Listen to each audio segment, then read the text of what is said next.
Hello বন্ধুরা, তোমরা সবাই কেমন আছো?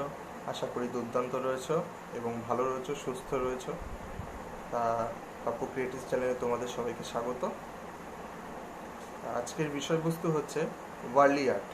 ওয়ার্লি আর্টটার থাকছে আজকের ভিডিওতে।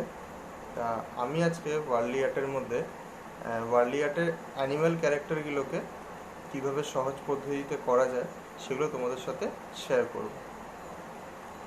ওয়ার্লি আর্টের অ্যানিম্যাল ক্যারেক্টার করার জন্য কিছু বেসিক জ্যামেট্রিক আকৃতির সাহায্য নেওয়া হয়, যেরকম ট্রায়াঙ্গুলার, স্কোয়ার, ডিম্বাকৃত, রাউন্ড।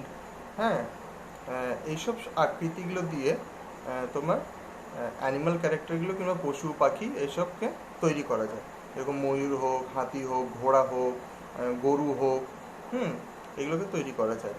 কিংবা রথের গাড়ি কেউ চালাচ্ছে, এইসব বিষয়গুলো আজকে তুলে ধরার চেষ্টা করব এবং প্রত্যেকটা স্টেপে দেখাবো কী করে একটা সোজা সরল রেখা থেকে এবং ত্রিভুজাকৃতর মধ্যে পরিণত হচ্ছে সেই বিষয়গুলো, এবং অ্যানিম্যাল ক্যারেক্টারকে সুন্দর করে তৈরি হচ্ছে।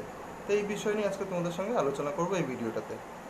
তা দেরি না করে চলো শুরু করা যাক আজকের ওয়ার্লি আর্টের অ্যানিম্যাল ক্যারেক্টার। আশা করি তোমাদের সকলের ভালো লাগবে এবং কিছু শিখতে পারবে।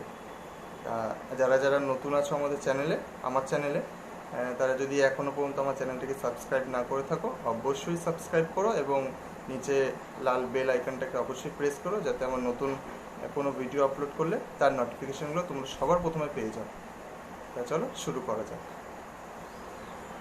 আমি এখানে একটা A4 সাইজের একটা পেজ নিয়েছি, সাদা কাগজ একখানা আর একটা মার্কার পেন।